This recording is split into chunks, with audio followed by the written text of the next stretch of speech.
তো কেমন আছো সবাই? তো ফার্স্ট সেমিস্টার ক্লাস 11 ফিজিক্সের এমসিকিউর যে আমরা মক টেস্ট সিরিজটা আলোচনা করছি তার একটা নতুন সেট নিয়ে আজকে আমরা হাজির তোমাদের হিরক স্যার। আর তোমরা আছো এখন HM ক্লাসরুমে। তো চলো শুরু করা যাক আজকের সেট। প্রথম কোশ্চেন কি বলা আছে? স্তম্ভ কয়ের ভৌত রাশিগুলির মাত্রা এবং স্তম্ভ ক্ষয়ের কোন ভৌত রাশির মাত্রার সঙ্গে সদৃশ তা মেলাও। তো বাম দিকে আছে দেখো স্থিতিস্থাপক গুণাঙ্ক, কোণ, পীড়ন, শক্তি। ডান দিকে আছে চাপ, টর্ক, শক্তি ঘনত্ব, বিকৃতি। চারটে অপশান আছে। তো অপশানগুলো তোমরা দেখবে A B C D। তো চলো এখানে কোন অ্যান্সারটা হবে আমরা দেখে নিই। তো প্রথমে আমরা দেখি যে কি না স্থিতিস্থাপক গুণাঙ্ক কার সাথে হবে? ভালো করে বলো, স্থিতিস্থাপক গুণাঙ্ক কার সাথে হবে? হবে শক্তি ঘনত্বর সাথে। ওকে, এবং চলো কোণ কার সাথে হবে? কোণ হবে বিকৃতির সাথে। এবং সি পীড়ন কি হবে? পীড়ন হবে চাপের সাথে। এবং ডি শক্তি কার সাথে হবে? টর্কের সাথে হবে। ওকে, তো চলো option B is the right answer, second option. চলো নেক্সট কোশ্চেন বলেছে নদীতে একটি নৌকো স্রোতের ঠিক আড়াআড়ি 8 কিলোমিটার/আওয়ার বেগে চলেছে। নৌকাটির লব্ধি বেগ 10 কিলোমিটার/আওয়ার হলে নদীর বেগ ড্যাশ কিলোমিটার/আওয়ার। এই চারটে অপশান আছে A 6, B 12 কিলোমিটার/আওয়ার, C 3 কিলোমিটার/আওয়ার, D 10 কিলোমিটার/আওয়ার। তো প্রবলেমটা তোমরা করবে, প্রবলেমটার অ্যান্সার হবে অপশান A 6 কিলোমিটার/আওয়ার। তো চলো নেক্সট কোশ্চেন। একটি বস্তুর রৈখিক ভরবেগের সময়ের সমানুপাতিক হলে বল হবে A F equals to ধ্রুবক, B F ভ্যারিজেজ T অর্থাৎ সময়, C F ভ্যারিজেজ 1/T অর্থাৎ T এর ব্যস্তানুপাতিক, এবং D F ভ্যারিজেজ 1/T² অর্থাৎ সময়ের বর্গের ব্যস্তানুপাতিক। রাইট অ্যান্সার কি হবে? রাইট অ্যান্সার হবে option A। Okay, F equals to ধ্রুবক, বল ধ্রুবক। চলো নেক্সট কোশ্চেন। আবর্ত ঘর্ষণ বল F1 এবং চলঘর্ষণ বল F2 হলে A সর্বদাই F1 লেস দেন F2, ওকে, B সর্বদাই F1 equals to F2, C সর্বদাই F1 greater than F2, D কোনোটি নয়। এটা খুব সোজা কোশ্চেন। তো আমরা খুব এটা ভালোভাবে আলোচনা করেছিলাম আবর্ত ঘর্ষণ বল এবং চলঘর্ষণ বল যখন আমরা ঘর্ষণ বল আলোচনা করেছিলাম চ্যাপ্টারটা। তোমরা চ্যাপ্টারটা একবার রিভাইজ করে নেবে। তো কি হবে? রাইট অ্যান্সার হবে অপশান কে A, কারণ চলঘর্ষণ বল অপেক্ষা আবর্ত ঘর্ষণ বল সর্বদাই কম হয়। Option A is the right answer. চলো নেক্সট কোশ্চেনের বিবৃতিতে বলা আছে যখন কোনো ব্যক্তি কোনো মইয়ের ওপরের দিকে ওঠেন তখন মইটি পিছলে যাওয়ার সম্ভাবনা বেড়ে যায়। ওকে, এটা ঠিক, তাই তো? সঠিক এটা। কারণটা বলেছি যে মইয়ের ওপরের প্রান্তে ক্রিয়াশীল টর্কের পরিমাণ নিচের অংশ অপেক্ষা বেশি হয়। ওকে, বেশি হয়। তাহলে এই জন্যেই কিন্তু মইটি পিছলে যাওয়ার সম্ভাবনা বেড়ে যায়। তাহলে কোন অপশানটা হবে? দেখো বিবৃতি কারণ উভয়ই সঠিক এবং কারণটা বিবৃতির সঠিক ব্যাখ্যা। এই অপশানটা কোথায় আছে? অপশানটা দেখে নাও, প্রথম অপশানে আছে A। ওকে, তাহলে রাইট অ্যান্সার হবে অপশান A। চলো নেক্সট কোশ্চেন। এক্স বরাবর গতিশীল দুটি কণার সরণ সময় লেখো 1 এবং 2 চিত্রে প্রদত্ত। এবার এখান থেকে আমরা কি বলতে পারি? দেখো প্রথম 1 নম্বর আছে সময়ের সঙ্গে সঙ্গে সরণ পরপর বাড়ছে, এবং দ্বিতীয়টাতে সময়ের সঙ্গে সঙ্গে সরণ বাড়ছে, কিন্তু কি নিয়ে বাড়ছে? দেখো প্রথমটাতে কিন্তু বাড়ছে কি নিয়ে? সমত্বরণ নিয়ে, এবং দ্বিতীয়টাতে কিন্তু সমমন্দন নিয়ে বাড়ছে। তাহলে দেখো অপশান A-তে আছে প্রথমে সমমন্দন সমত্বরণ, এটা নয়। B-তে আছে দুটি সমমন্দন, ভুল। C-তে আছে দুটি সমত্বরণ, ভুল। D-তে আছে দেখো চিত্র 1 সমত্বরণ এবং চিত্র 2 সমমন্দন, আমরা যেটা বলেছিলাম। তাহলে রাইট অ্যান্সার হবে অপশান D। চলো নেক্সট কোশ্চেন। বিবৃতি 1 কোনো সংস্থার ভরবেগ পরিবর্তন না করেও গতিশক্তির পরিবর্তন করা যায়। বিবৃতি 2 গতিশক্তির পরিবর্তন না করে কোনো সংস্থার ভরবেগ পরিবর্তন করা যায় না। এবার এখানে সঠিক বিকল্প নির্বাচন করতে বলা হয়েছে। বিবৃতি 1 সত্য, এতে আছে। B-তে আছে বিবৃতি 2 সত্য, C-তে আছে বিবৃতি 1 2 উভয় সত্য, এবং D-তে আছে বিবৃতি 1 2 উভয়ই মিথ্যা। ওকে, রাইট অ্যান্সার কী হবে? দেখো রাইট অ্যান্সার হবে অপশান A, কোনো সংস্থার ভরবেগ পরিবর্তন না করেও গতিশক্তির পরিবর্তন করা যায়। ওকে, কারণ গতিশক্তির পরিবর্তন না করে কোনো সংস্থার ভরবেগ পরিবর্তন করা যায় না, এটা ভুল। ওকে, চলো নেক্সট কোশ্চেন। ইউ প্রাথমিক বেগ বিশিষ্ট কোনো প্রাসের গতির ক্ষেত্রে বস্তুর সর্বাধিক প্রক্ষেপ সীমা হলো ড্যাশ এবং সর্বোচ্চ উচ্চতা হলো ড্যাশ। দেখো আমরা এখন প্রাসের গতি আলোচনা করেছিলাম, যদি তোমাদের খেয়াল না থেকে থাকে তাহলে তোমরা একবার গিয়ে ওই চ্যাপ্টারটা রিভাইজ করে নেবে। এই চ্যানেলেও আছে ক্লাসটা, তোমরা ক্লাসটা একটু ভালো করে দেখে নেবে। তো চলো চারটে অপশান আছে, চারটে option u²/2g, u²/g, u²/4g, u²/g, u²/g, u²/4g, u²/2g, u²/4g। ওকে, তাহলে দেখো সর্বাধিক প্রক্ষেপ সীমা আমরা যখন ডিটারমাইন করেছিলাম তখন আমরা কি পেয়েছিলাম বলতো, ইউ স্কোয়ার বাই জি। ওকে, এবং সর্বোচ্চ উচ্চতা কি হবে, ইউ স্কোয়ার বাই 4g। তো option C is the right answer. চলো আসছি নেক্সট কোশ্চেনে। স্তম্ভ মেলাও, স্তম্ভ ক, স্তম্ভ খ। কৌণিক ভরবেগ, আবর্ত গতিশক্তি, টর্ক, চক্রগতির ব্যাসার্ধ। ওকে, এবং এখানে আছে স্তম্ভ ক্ষয় আছে √i/m, i alpha, i omega, i half i omega square. তো হাফ i ওমেগা স্কোয়ারটা কি আমরা জানি। ওকে, হাফ i ওমেগা স্কোয়ারটা কি না, কৌণিক ভরবেগ। ওকে ওকে, চলো তাহলে এখানে অপশান কি হবে, রাইট অ্যান্সার হবে অপশান বি। ওকে, এবার আসছি নেক্সট কোশ্চেনে। দেখো বিবৃতি এতে বলা আছে যদি mod of vector A minus vector B equals to mod of vector A plus vector B হয়, তাহলে ওই এ ও বি এর মধ্যবর্তী কোণের মান হবে 90 ডিগ্রি। কারণে বলা আছে mod of B plus A equals to mod of A plus B. সঠিক বিকল্প নির্বাচন করতে বলা হয়েছে। এতে আছে দুটোই সঠিক, কারণ বিবৃতি সঠিক ব্যাখ্যা। বিতে আছে দুটোই সঠিক, কারণ বিবৃতি সঠিক ব্যাখ্যা নয়। সিতে হলো বিবৃতি সঠিক, কারণ ঠিক নয়, এবং ডিতে হলো বিবৃতি ঠিক নয়, কারণ সঠিক। তো রাইট অ্যান্সার কী হবে, দেখো রাইট অ্যান্সার হবে যে বিবৃতি এ কিন্তু ঠিক। ওকে, বিবৃতি এ ঠিক এবং কারণটাও এই যে কারণে যেটা বলা আছে এটা ঠিক, কিন্তু এই কারণটা এখানে মানে ব্যাখ্যা সঠিক ব্যাখ্যা নয়। তাহলে কি হবে, অপশান বি, অর্থাৎ বিবৃতি কারণ উভয় সঠিক কিন্তু কারণটি বিবৃতির সঠিক ব্যাখ্যা নয়। চলো নেক্সট কোশ্চেনে আসছি। ওকে, নেক্সট কোশ্চেন। চিত্রানুযায়ী 10 নিউটন অনুভূমিক বল 4 কেজি ব্লকের উপর প্রয়োগ করা হচ্ছে। তাহলে দেখো পরপর দেখতে পাবে তোমরা, পরপর 4টে ব্লক দেওয়া আছে, 1 কেজি, 2 কেজি, 3 কেজি, 4 কেজি পরপর উল্লম্বভাবে দাঁড়ানো আছে একে অপরের সাথে স্পর্শ করে। এবার 4 কেজি যে ব্লকটা আছে তার উপর অনুভূমিকভাবে 10 নিউটন বল প্রয়োগ করা হলো। তাহলে এখানে কোনটা সঠিক হবে, দেখো এতে বলা আছে 4 কেজি ব্লকের ত্বরণ 2.5 মিটার পার সেকেন্ড স্কোয়ার, বিতে আছে 1 কেজি ব্লকের ত্বরণ 10 মিটার পার সেকেন্ড স্কোয়ার, সিতে আছে 2 কেজি ও 3 কেজি ব্লকের স্পর্শীয় বল 3 নিউটন, এবং ডিতে আছে কোনোটি নয়। ওকে, রাইট অ্যান্সার কি হবে, রাইট অ্যান্সার হবে অপশান সি। ওকে, দেখো 1 কেজি ব্লকের ত্বরণে 10 মিটার পার সেকেন্ড স্কোয়ার সম্ভব নয়, কারণ 1 কেজি ব্লকে পুরো 10 নিউটন বল পড়ছে না। আবার 4 কেজি ব্লকের ত্বরণও 2.5 মিটার পার সেকেন্ড সম্ভব নয়, কারণ এই 4 কেজিতে পুরো 10 নিউটন বল প্রযুক্ত হচ্ছে না। ওকে, লব্ধি হচ্ছে না, ও লব্ধি 10 নিউটন বল প্রযুক্ত হচ্ছে না।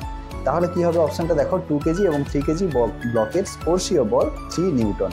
Option C is the right answer. তো চলো আসছি নেক্সট কোশ্চেনে।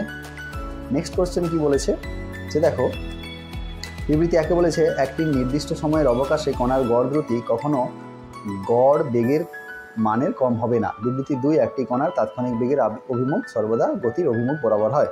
সঠিক বিকল্প নির্বাচন করো। বিবৃতি 1 সত্য, 2 সত্য, 1 ও উভয় সত্য, এবং 1 ও 2 উভয় মিথ্যা। রাইট অ্যান্সার হবে উভয়ই সত্য। Okay, option C is the right answer. Next question. যদি লিফট ভূমি থেকে রওনা হয়ে দ্বিতীয় তলে দাঁড়ায়, তবে এই সময়ের মধ্যে তার যাত্রীর আপাত ওজন কমে যায়, প্রথমে বাড়ে পরে কমে, বেড়ে যায়, সর্বদা একই থাকে। দেখো এখানে কিন্তু বলেছে আপাত ওজন, প্রকৃত ওজনের কথা বলেনি। তাহলে লিফট যখন প্রথমে ওঠে ত্বরণ নিয়ে, তখন কি মনে হয় আমাদের ওজন বেড়ে গেছে। তারপর যখন থামা শুরু হয়, জাস্ট যখন থামবে তখন কি মনে হয় যে আমাদের যেন ওজন কমে গেছে, তাই তো। তাহলে option B is the right answer, প্রথমে বাড়ে পরে কমে। আসছি নেক্সট কোশ্চেনে। ওকে, চলো। একটি কণা 1 মিটার ব্যাসার্ধের বৃত্তপথে 4 মিটার পার সেকেন্ড গতিতে ঘূর্ণায়মান। 1 সেকেন্ড সময়ের ক্ষেত্রে এসআই এককে নিচের স্তম্ভ দুটির মধ্যে সামঞ্জস্য বিধান করো। তো তোমরা প্রবলেমটা করবে। অতিক্রান্ত দূরত্ব, সরণ, গড় গতিবেগ, গড় ত্বরণ বের করতে হবে। ওকে, তো অ্যান্সারটা আমি বলে দিচ্ছি, তোমরা করে মিলিয়ে নেবে। অ্যান্সারটা হবে অপশান ডি, অর্থাৎ লাস্ট অপশানটা হবে। ওকে, নেক্সট কোশ্চেন। 1 জুলকে 10⁷ আর্গ পরিণত করার জন্য নিচের কোন ক্রমটি সঠিক। ওকে, তাহলে দেখো 4টে ক্রম দেওয়া আছে। 1 joule equals to 1 newton into 1 metre. এসআইতে কার্যের পরম একক নিউটন মিটার বা joule. 1 joule equals to 10⁵ dyne into 10⁻² centimetre equals to 10⁷ erg. CGS পদ্ধতিতে কার্যের পরম একক erg 1 erg equals to 1 dyne into 1 centimetre. তাহলে এর ক্রমটা কি হবে? ওকে, এর ক্রমটা কি হবে আমরা দেখে নিই। তাহলে প্রথমে কি হবে দেখো, প্রথমে হবে কি না সিজিএস পদ্ধতিতে কার্যের পরম একক আর্গ, এটা বলতে হবে। এবং তাহলে আর্গ সমান কি সেটা লিখতে হবে, অর্থাৎ 4-এর পর হলো 5। ওকে, এইবার 5-এর পর এবার এসআই পদ্ধতিতে কার্যের পরম একক নিউটন মিটার বা জুল। ওকে, এবার জুল সমান কত সেটা আমাকে বের করতে হবে। তাহলে 4-এর পরে 5, তারপর 2, তারপরে 1, এবং লাস্টে আমি করবো যে 1 জুল = 10⁻⁷ আর তাহলে হলো 3। তাহলে ক্রমটা কি হবে 4, 5, 2, 1, 3। কোথায় আছে দেখে নাও, 4, 5, 2, 1, 3, 4, 5, 2, 1, 3, last option, option D. Okay, option D is the right answer. চলো নেক্সট কোশ্চেন। নেক্সট কোশ্চেনে আসছি আমরা। নৌকার যাত্রীরা উঠে দাঁড়ালে যাত্রীসহ নৌকার ভারকেন্দ্র ড্যাশ চলে যাওয়ায় ড্যাশ সামনের দরুন নৌকা উল্টে যায়। আচ্ছা দেখো, নৌকার ভারকেন্দ্র কি হয় যখন যাত্রীরা উঠে দাঁড়ায়, উঁচুতে উঠে যায় ভারকেন্দ্রটা। তাহলে এখানে কোন অপশন দুটো আগে বাঁচবে, দেখো অপশন বি, অপশন সি। এইবার বলেছে চলে যাওয়ায় ড্যাশ সামনের দরুন নৌকা উল্টে যায়। তাহলে কি সাম্য হবে এখানে, বি এবং সি? তোমরা বলো। হ্যাঁ, তোমরা ঠিকই বলেছো, এটা অস্থির সাম্য হবে। তাহলে option B is the right answer, উঁচুতে এবং অস্থির। Okay, next question. বিবৃতি এ 3টি ভেক্টরের লব্ধি কখনোই শূন্য হতে পারে না। অপশন বি 3টি ভেক্টরের মধ্যে যে কোনো দুটো ভেক্টরের লব্ধি তৃতীয় ভেক্টরটির সমান ও বিপরীতমুখী হলে 3টি ভেক্টরের লব্ধি শূন্য হয়। সঠিক বিকল্পটি নির্বাচন করো। বি একে সমর্থন করে না, বি হলো এর কারণ। এ ঠিক কিন্তু বি ভুল, এবং লাস্ট অপশন আছে এ ও বি পরস্পর নির্ভরশীল নয়। এটা কি হবে, দেখো এ ঠিক, বি কিন্তু ভুল। ওকে, বিটা ঠিক নয়, এটা ঠিক। তাহলে option C is the right answer. তো চলো আসছি নেক্সট কোশ্চেন। বিবৃতি এতে বলা আছে কোনো বাঁকের মুখে ঘোরার সময় সাইকেল আরোহীকে বাঁকের দিকে একটু ঝুঁকতে হয়, এটা ঠিক। বাঁকের মুখে আনত হওয়ার ফলে আরোহী তার বৃত্তপথে ঘোরার জন্য প্রয়োজনীয় অভিকেন্দ্র বল সংগ্রহ করে। ওকে, তাহলে এটাও কিন্তু ঠিক, তাহলে উভয়ই ঠিক। এবার দেখতে হবে যে এই কারণটা বিবৃতির সঠিক ব্যাখ্যা কিনা। অবশ্যই সঠিক ব্যাখ্যা। ওকে, এটা অবশ্যই সঠিক ব্যাখ্যা। এই বাঁকের জন্য অভিকেন্দ্র বলের সংগ্রহ করার জন্যই কিন্তু সেই বাঁকের দিকে ঝুঁকতে হয়। তাহলে option A is the right answer. Okay, বিবৃতি এবং কারণ উভয় সঠিক, এবং কারণটি বিবৃতির সঠিক ব্যাখ্যা। চলো আসছি নেক্সট কোশ্চেনে। Next question. স্ক্রু গেজের সাহায্যে কোনো তারের ব্যাস নির্ণয়ের জন্য নিচের বক্তব্যগুলিকে পর্যায়ক্রমে সাজাও। এখানেও সেভাবে পর্যায়ক্রমে সাজাতে হবে। 1, তারটিকে স্ক্রু গেজের প্রান্ত দুটির মধ্যে আটকাতে হবে। 2, স্ক্রু গেজের মূল স্কেল ও ভার্নিয়ার স্কেলের পার্ট দেখতে হবে। স্ক্রু পিচের শূন্য ত্রুটি নির্ণয় করতে হবে। স্ক্রু পিচ নির্ণয় করতে হবে। তো চলো, আমরা যখন ভার্নিয়ার ক্যালিপাস বা ভার্নিয়ার স্কেলে যখন আমরা পরীক্ষাটা করেছিলাম, ল্যাব এক্সপেরিমেন্ট করেছিলাম, সেখানে কি দেখেছিলাম, প্রথমে কিন্তু স্ক্রু পিচ নির্ণয় করতে হয়। ওকে, প্রথমে স্ক্রু পিচ নির্ণয় করতে হয়। স্ক্রু পিচ নির্ণয় করার পরে কিন্তু আমরা স্ক্রু পিচের শূন্য ত্রুটি নির্ণয় করি। ওকে, তাহলে 4-এর পর এলো 3। এরপর তারটাকে স্ক্রু গেজের প্রান্ত দুটির মধ্যে আটকাতে হবে। তারপরে তো আমাকে পার্ট নিতে হবে, তাই তো? তাহলে প্রথমে আটকাতে হবে, তাহলে এলো 1। তারপরে স্ক্রু গেজের মূল স্কেল ও ভার্নিয়ার স্কেলের পার্ট দেখতে হবে। তাহলে পর্যায়ক্রমটি কীভাবে সাজালে আমরা পাই 4, 3, 1, 2। 4, 3, 1, 2 কোথায় আছে তোমরা দেখে নাও, সহজেই দেখতে পাচ্ছ। অপশন ডি লাস্ট অপশানে আছে, option D is the right answer. 4, 3, 1, 2। চলো নেক্সট কোশ্চেন। একটি স্থির বলকে ডি উচ্চতা থেকে ছেড়ে দেওয়া হলো। ওকে, একটি স্থির বলকে ডি উচ্চতা থেকে ছেড়ে দেওয়া হলো। এটি ভূমিতে আঘাত করলো এবং d/2 উচ্চতা পর্যন্ত উঠে গেল। এটির বেগ উচ্চতার সাপেক্ষে পরিবর্তিত হবে। এর বেগ উচ্চতার সাপেক্ষে কিভাবে পরিবর্তিত হবে, দেখো চারটে লেখচিত্র দেওয়া আছে। তো এই লেখচিত্রের মধ্যে তোমরা যদি একটু তোমরা কনসেপ্টটা এখানে দেখো, তাহলে তোমরা বুঝতে পারবে এর অ্যান্সারটা হবে option B. Okay, option B, second option. তাহলে option B is the right answer. চলো আসি নেক্সট কোশ্চেন।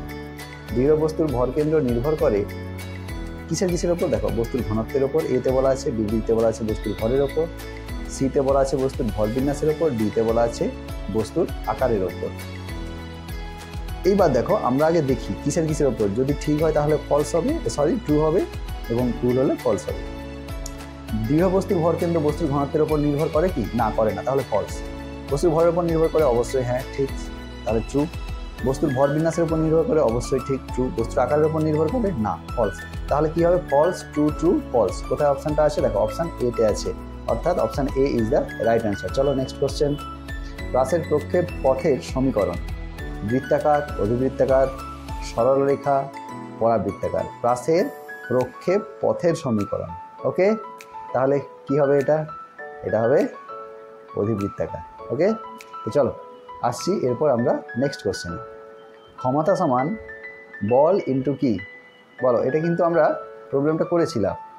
ওকে, বল ইন্টু সময়, ত্বরণ, বেগ, সরণ, এটা বল ইন্টু বেগ। ওকে, চলো option C is the right answer. Next question, চিত্রানুযায়ী একটি সুষম আয়তাকার পাত্রের 0 ভরকেন্দ্র এবং 0 ড্যাশ প্রান্তবিন্দু গামী লম্ব অক্ষ সাপেক্ষে জড়তা ভ্রামকের অনুপাত কত হবে? এতে আছে 1/2, বি হলো 1/4, সি 1/8, ডি 1/6। এখানে রাইট অ্যান্সার হবে 1/4। তোমরা প্রবলেমটা করবে, রাইট অ্যান্সার হবে 1/4। তাহলে option B is the right answer. চলো নেক্সট কোশ্চেনে আসছি। স্তম্ভ মেলাতে বলেছে, এখানে স্তম্ভ ক, স্তম্ভ খ আছে। কোনো বস্তু কণার ত্বরণ, দ্রুতি, তাৎক্ষণিক দ্রুতি, কোনো কণার কর্তৃক অতিক্রান্ত দূরত্ব, ত্বরণ। ওকে, ডান দিকে আছে স্পিডোমিটার, ভিটি লেখচিত্রের নতি, একটি স্কেলার রাশি, ভিটি লেখচিত্রের দ্বারা বেষ্টিত ক্ষেত্রফলে ক্ষেত্রের ক্ষেত্রফল এবং সরণের মানের সমান বা বৃহত্তর।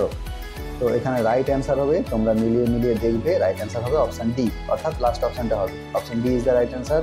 চলো আসছে নেক্সট কোশ্চেন।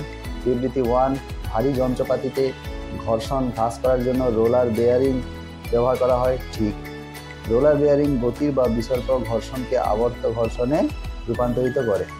তাহলে কি হলো? এটাও কিন্তু ঠিক, তাই তো? তাহলে কোন অপশানটা হবে? দেখো, অপশান এতে আছে 1 ঠিক, অপশান বিতে আছে 2 ঠিক, অপশান সিতে আছে 2টোই ঠিক, অপশান বিতে আছে 2টোই ভুল। তাহলে কি হবে? রাইট অ্যান্সার হবে অপশান সি, অর্থাৎ বিবৃতি 1 ও 2 উভয়ই সত্য। তো চলো আসছে নেক্সট কোশ্চেন। বিবৃতি, যদি কোনো বস্তুর ভরবেগ 50% বৃদ্ধি পায় তবে এর গতিশক্তি 125% বৃদ্ধি পায়, কারণ গতিশক্তির বেগের বর্গের সমানুপাতিক। সঠিক বিকল্পটি নির্বাচন করতে বলা হয়েছে। তো সঠিকটা নির্বাচন করতে বলা হয়েছে কীভাবে? দেখো, দুটোই কিন্তু সঠিক, কথাটা ঠিক, অর্থাৎ বিবৃতি কারণ ঠিক, কিন্তু এই কারণের জন্যেই যে এই বিবৃতিটা ঠিক হচ্ছে সেটা সঠিক নয়। তাহলে কি হবে? না, কারণটা বিবৃতির সঠিক ব্যাখ্যা নয়। এটা কোন অপশানে থাকে? সাধারণত দেখেছো তোমরা 2 নম্বর অপশানে থাকে। ওকে, তাহলে option B is the right answer, অর্থাৎ বিবৃতি এবং কারণ উভয় সঠিক, কিন্তু কারণটি বিবৃতির সঠিক ব্যাখ্যা নয়। চলো নেক্সট কোশ্চেন। 28, বস্তুর সমগ্র ভরকে তার ড্যাশ সঞ্চিত আছে বলে মনে করা হয়। এইটা একটু তোমরা ভালো করে লক্ষ্য করো, এই কোশ্চেনটা প্রায় আসে এবং ভরকেন্দ্র ভারকেন্দ্রের মধ্যে তোমাদের এইটা গুলিয়ে ফেলে, তাই তো? অপশান এ ভরকেন্দ্র, অপশান বি ভারকেন্দ্র, অপশান সি পার্শ্বতল, অপশান ডি পৃষ্ঠতল। দেখো, পার্শ্বতল পৃষ্ঠতল তো হবেই না, আমি প্রথমেই বাদ দিয়ে দিচ্ছি। তাহলে এ এবং বি এর মধ্যে হবে। ওকে, কি হবে? দেখো, এটা ভরকেন্দ্র এবং ভারকেন্দ্র তোমরা যদি একটু ডিটেলসে দেখো, তোমরা একটু আরেকবার রিভাইজ করে নেবে, তাহলে তোমরা ভালো করে লক্ষ্য করে দেখবে যে ভার কেন্দ্র, ওকে, ভার কেন্দ্র যেখান দিয়ে বস্তুটার ওজন নিচের দিকে ক্রিয়া করছে সেইটাকে বলা হচ্ছে ভার কেন্দ্র। ওকে, তাহলে সেই ভার কেন্দ্রটাকে দেখতে হবে। তাহলে ভার কেন্দ্রে সঞ্চিত আছে বলে মনে করা হয়। তাহলে রাইট অ্যান্সার কী হবে? অপশান বি, ভার কেন্দ্র। চলো নেক্সট কোশ্চেন। একটি বস্তুকে উল্লম্বভাবে ওপর দিকে ছোড়া হলো। নিম্নের কোন লেখচিত্রটি সঠিকভাবে ভিটি লেখচিত্রকে দর্শায়? উল্লম্বভাবে ছোড়া হলো ওপর দিকে। ওকে, তাহলে এখানে রাইট অ্যান্সার হবে দেখো option D. Okay, option D is the right answer, last option. চলো নেক্সট কোশ্চেন হলো, বিবৃতি, যে কোনো সংঘর্ষে ভরবেগ সংরক্ষিত থাকে। আচ্ছা, ঠিক আছে। বিবৃতি বি, যে কোনো সংঘর্ষে ভরবেগ ও গতিশক্তি দুই সংরক্ষিত থাকে। ওকে, দেখো, ভরবেগ সংরক্ষিত থাকে কিন্তু গতিশক্তি যে সবসময় সংরক্ষিত থাকবে তার কোনো মানে নেই। কি? তাহলে অপশান সিতে আছে, দেখো এ ঠিক কিন্তু বি ভুল। তাহলে কি হবে? অপশান রাইট অ্যান্সার হবে অপশান সি। চলো নেক্সট কোশ্চেন। 3.7871, এইটা কোশ্চেনটা বলার আগে তোমাদের ভালো করে বলি, এই যে তাৎপর্যপূর্ণ সংখ্যা, ত্রুটি, হ্যাঁ, এইটা নিয়ে আমার কিন্তু একদম প্রথম ক্লাসটা খুব ভালোভাবে ডিটেলসে আলোচনা করা আছে, তোমরা কিন্তু ক্লাসটা গিয়ে দেখে নাও। এই জায়গা থেকে কিন্তু তোমাদের 3 নম্বর আসার কথা, 3 নম্বর কোশ্চেন কিন্তু আসবে, খুব যদি ভুল না হয়। ওকে, তো চলো কোশ্চেনটা দেখি এবার। 3.78721 সংখ্যাটি 3টি তাৎপর্যপূর্ণ সংখ্যায় প্রকাশ করলে তা হবে এ 3.785, বি 3.787, সি 3.79, ডি 3.80। ওকে, দেখো, তাহলে এখানে কিন্তু 3টি তাৎপর্যপূর্ণ সংখ্যা বলেছে। 3টি মানে কিন্তু দশমিকের পরে 3টি না, 3টি তাৎপর্যপূর্ণ সংখ্যা। তাহলে আমি যদি 3 থেকে ধরি, 3, 7 এবং 8, কিন্তু 8-এর পরে 7 থাকার জন্য ওটা কি হবে? 379। আচ্ছা, কখন 5-এর বেশি থাকলে এবং তার ডান পাশে জোড় বা বিজোড় থাকলে সেটা কখন 5-এর বেশি হবে বা কখন 5 হবে, সেইগুলোও ডিটেলসে আলোচনা করা আছে আমার ক্লাসে, তোমরা ক্লাসটা গিয়ে ভালো করে একবার চেক আউট করে নেবে। ওকে, তো চলো তাহলে রাইট অ্যান্সার কী হবে? রাইট অ্যান্সার হবে 3.79 অর্থাৎ অপশান সি। ওকে, চলো আসছি নেক্সট কোশ্চেন। বিবৃতির দুটি ভিন্ন ভরের বস্তুকে নির্দিষ্ট একটি উচ্চতায় থেকে একসঙ্গে নিচে ফেলা হলো। তারা একসঙ্গে ভূমি স্পর্শ করে, কারণে কি বলা আছে? বস্তুটির পতনকাল ভরের ওপর নির্ভরশীল হয়। সঠিক বিকল্প নির্বাচন করতে বলা আছে। সঠিক বিকল্প কি হবে? দেখো যে এখানে যে দুটো কথা বলা আছে দুটোই কিন্তু ঠিক, এবং দ্বিতীয় যে কারণটা এটা কিন্তু বিবৃতির সঠিক ব্যাখ্যা। তাহলে রাইট অ্যান্সার কী হবে? রাইট অ্যান্সার হবে option A. Okay, option A is the right answer. চলো নেক্সট কোশ্চেন। স্তম্ভ মেলাতে বলা আছে ত্বরণ, ক্ষমতা, দ্বন্দ্ব, বল। এদিকে আছে D omega by DT, DW by DT, DP by DT into V, DL by DT এবং ডিপি বাই ডিটি। তাহলে সঠিক বিকল্পটা কি হবে? বিকল্পটা হবে অপশান, আচ্ছা এর ক্ষেত্রে দেখি ত্বরণ, তাহলে ডিডব্লিউ বাই ডিটি কী হবে? দেখো, ওকে আচ্ছা এবার দেখো তাহলে আমরা দেখি এর ক্ষেত্রে হবে, দেখো বি এর ক্ষেত্রে 2। ওকে আচ্ছা ঠিক আছে, এটা তোমরা নিজেরা করো, তোমাদেরকে এটা করতে দিলাম। এর নেক্সট কোশ্চেন, এটা বলছি না, এটা তোমরা নিজেরা করো। ওকে চলো নেক্সট কোশ্চেনে আসছি। ঘর্ষণ একটি অসংরক্ষী বল। কেবলমাত্র তলের অমসৃণতাই ঘর্ষণের কারণ। দুটি অত্যাধুনিক মসৃণ তলে ঘর্ষণ ক্রিয়া করে। যেখানে কোনো লম্ব প্রতিক্রিয়া নেই সেখানে কোনো ঘর্ষণ থাকে না, এমনকি তল অমসৃণ থাকলে। আচ্ছা এইগুলোর মধ্যে কোনটা সত্য কোনটা মিথ্যা সেটা আমাকে যাচাই করে বলতে হবে। ওকে, সত্য মিথ্যা তাহলে কি হবে? এখানে দেখো ঘর্ষণ একটি অসংরক্ষী বল, ঠিক, তাহলে ট্রু। কেবলমাত্র তলের অমসৃণতাই ঘর্ষণের কারণ, এটা ভুল, ফলস। তারপরে দেখো দুটি অত্যাধিক মসৃণ তলে ঘর্ষণ ক্রিয়া করে, এটাও দুটি অত্যাধিক মসৃণ তলে হ্যাঁ ঘর্ষণ বল সব জায়গাতেই কাজ করবে, তাহলে এটাও ট্রু। এবং যেখানে কোনো লম্ব প্রতিক্রিয়া নেই সেখানে কোনো ঘর্ষণ থাকে না, এমনকি তল মসৃণ হলে, অবশ্যই ঠিক। ওকে, তাহলে কী হবে? True, false, true, true. কোথায় আছে? Last option, option D. Okay চলো আসছি লাস্ট কোশ্চেনে। এল আকৃতির কোনো বস্তুর ভর কেন্দ্র এ বস্তুটির দুটি বাহুর সংযোগস্থলে থাকে, বি বড় বাহুর মধ্যে থাকে, সি দণ্ডের বাইরে থাকে, ডি বলা সম্ভব নয়। তাহলে কি হবে? এল আকৃতির কোনো বস্তু, এল আকৃতি কী হবে বলতো? ঠিক, ওকে তোমরা ঠিক ধরেছো, এটা হবে অপশান সি, দণ্ডের বাইরে থাকে। তো চলো ফিরে আসছি পরের একটা সেট নিয়ে, নতুন সেট নিয়ে হাজির হব। সবাই সুস্থ থেকো, ভালো থেকো।